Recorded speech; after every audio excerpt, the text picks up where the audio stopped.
Salut, c'est Sandra, tu es avec moi aujourd'hui pour que je te parle de quelque chose d'important qui s'est passé tout récemment. En fait, j'ai lu un article, vraiment tout récemment, hein, ça date d'il y a quelques jours, qui m'a fait prendre conscience de quelque chose d'important et je voulais vraiment le partager avec toi. J'ai pris conscience en fait de l'importance fondamentale de l'intention et du point de vue que nous avons, nous les parents, vis-à-vis de nos enfants. Je te mettrai bien sûr le lien de l'article dont je te parle dans la description. Alors, je t'explique un peu tout ça. L'éducation bienveillante, la parentalité positive, la communication non violente, toutes ces formes nouvelles d'éducation et de communication, alors ils ont un rôle fondamental, une intention qui est vraiment extrêmement valeureuse, hein, parce que tout ça, ça tend à apporter de plus en plus d'équité et de respect réel, de vrai respect entre les parents et les enfants. C'est primordial et c'est pour moi quelque chose qui me ravit vraiment de me dire qu'en fait, on s'améliore de ce côté-là grâce à toutes ces techniques entre guillemets. Les personnes qui ont permis de populariser cette nouvelle façon d'aborder les relations parents-enfants, comme Filiosa, Guéguen ou Rosenberg, ils ont vraiment contribué à faire connaître toutes ces valeurs importantes que sont l'empathie, l'équité, la véritable écoute en fait, et le véritable respect. Et donc leur approche, ce sont vraiment des piliers pour beaucoup d'entre nous. En tout cas, moi, ils m'ont beaucoup aidé et ils m'aident encore énormément. Mais l'article que j'ai lu, en fait, il a mis des mots sur ce que je savais déjà, mais que j'avais pas réellement établi comme une idée vraiment très claire. Et j'aime bien ça, quand finalement une lecture ou quelqu'un m'aide à vraiment éclairer sur quelque chose qui finalement était en filigrane dans ma tête. Toutes ces nouvelles approches, elles ont des limites qui peuvent même devenir vraiment dangereuses dès lors finalement que le parent les utilise comme de simples boîtes à outils pour continuer de chercher à se faire obéir. Je reviens d'ailleurs sur mes podcasts que j'avais fait où je listais un peu les astuces de bienveillance qui fonctionnaient ou enfin qui fonctionnent ou qui ne fonctionnent pas sur mon fils. Alors ces épisodes, je les ai faits avec un certain second degré, je ne sais pas si ça s'est ressenti, et avec un peu de légèreté bien sûr. Et ils avaient, en fait, ils ont pour but essentiel finalement de, en fait, je voulais essayer de désacraliser les théories bienveillantes et positives pour montrer qu'en fait les astuces qui sont parfois données comme des techniques à appliquer comme une recette en fait, hein, eh ben, ils sont pas toujours adaptés aux enfants et aux parents et ça colle pas toujours avec le vrai quotidien très concret. C'était vraiment ça le but de mes podcasts là. Donc du coup, les dangers, les limites et finalement les dérives de ces différentes approches, elles se trouvent pas dans ces approches directement, hein, qui sont, comme je le disais, des sources vraiment fondamentales d'informations pour nous permettre d'évoluer et de nous révolutionner en tant que parents. Non, les limites, les dérives, elles sont plutôt dans l'intention que le parent y met et finalement dans quel but le parent se sert, entre guillemets, de ces approches. Si un parent cherche à se faire obéir sans prendre conscience et sans remettre en question sa position face à son ou ses enfants, et que finalement il utilise l'éducation bienveillante, positive, ou finalement également la communication non violente, la CNV, comme s'il les utilise comme de simples outils pour arriver à ses fins, euh, qu'est-ce qui se passe? En fait, sous couvert de bienveillance, on peut tomber, sans s'en rendre compte, dans la manipulation, dans le chantage affectif, et le parent risque de chercher donc finalement à manipuler l'enfant pour le faire obéir comme avant. Dans ce cas-là, le parent, il n'aura pas changé le fond, mais uniquement la forme. Or, toute l'importance est pourtant dans le fait de changer le fond. Exemple de ce genre de parent, enfin de ce risque-là, si tu te dis je veux que mon enfant suive mes ordres, mes directives, mes consignes, les punitions et les fessées, bon, et les menaces, bon bah ça fonctionne pas. Bon bah du coup je vais essayer la bienveillance et la CNV, ces nouveaux outils là à la mode. Peut-être qu'avec ça j'arriverai à me faire obéir. Alors c'est pas comme ça que je conçois notre rôle de parent, pas du tout. En tout cas, c'est pas ce que je vise moi. Et je n'ai pas encore réellement atteint mon objectif, hein, je suis en cours, et j'ai parfois tendance à tomber moi-même dans ces dangers-là, parce que lorsque je veux quelque chose de mes enfants, eh ben parfois je crois que oui, je dérape moi aussi, encore et inconsciemment, je ne le fais pas volontairement, c'est pas conscient, et je me mets à les manipuler un peu pour leur faire faire ce que j'aimerais qu'ils fassent. Un exemple de manipulation finalement, ou de chantage affectif, quand on veut que notre enfant il range ses affaires, parce qu'on en a marre, on aime bien nos maisons bien rangées, on pourrait être tenté d'émettre notre besoin, et c'est très bien, c'est ce que l'éducation bienveillante ou la CNV nous propose finalement, de verbaliser notre besoin personnel.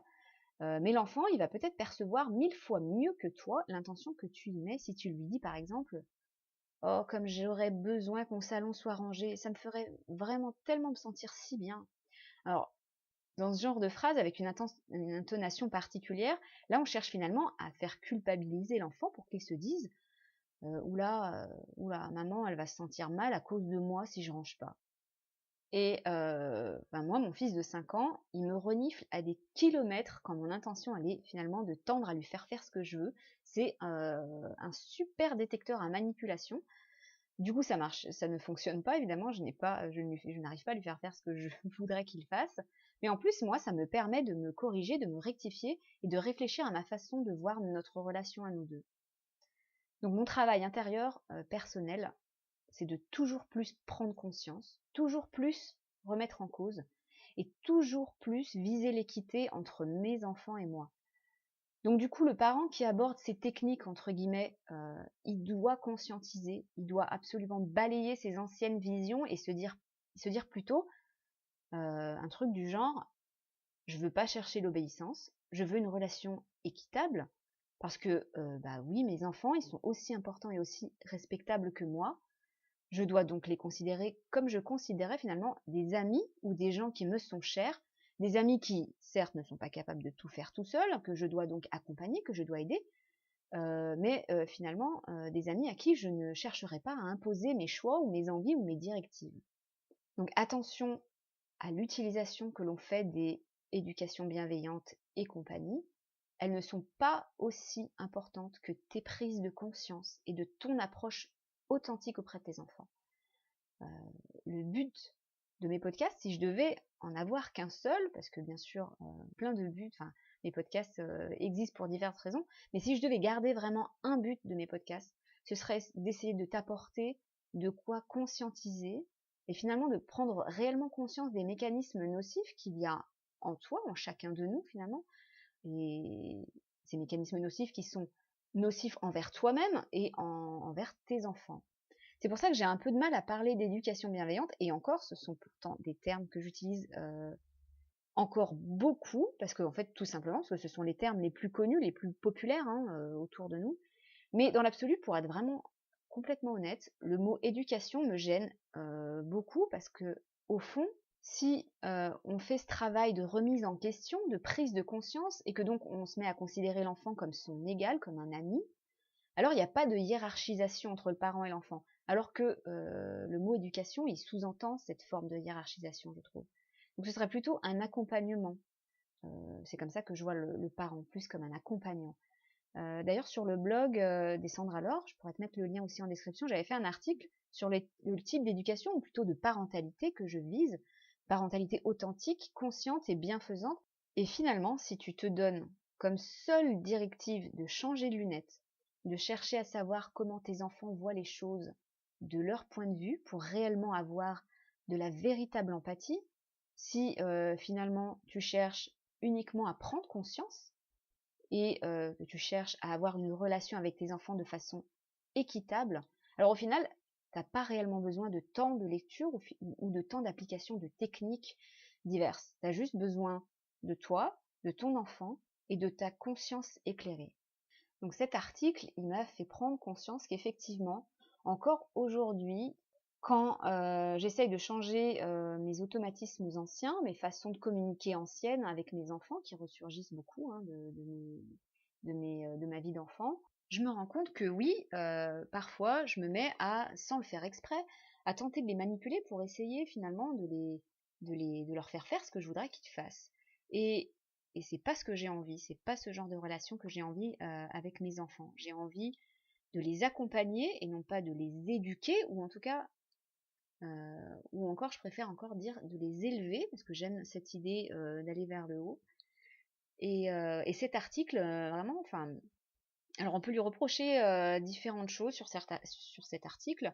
Moi, ce que je retiens, c'est vraiment ça, c'est que les approches, l'éducation bienveillante, positive, la CNV, tout ça, elles sont extraordinaires, elles ont une intention vraiment valeureuse, elles sont extrêmement importante. Je te conseille de t'intéresser à tout ça, de lire beaucoup de choses.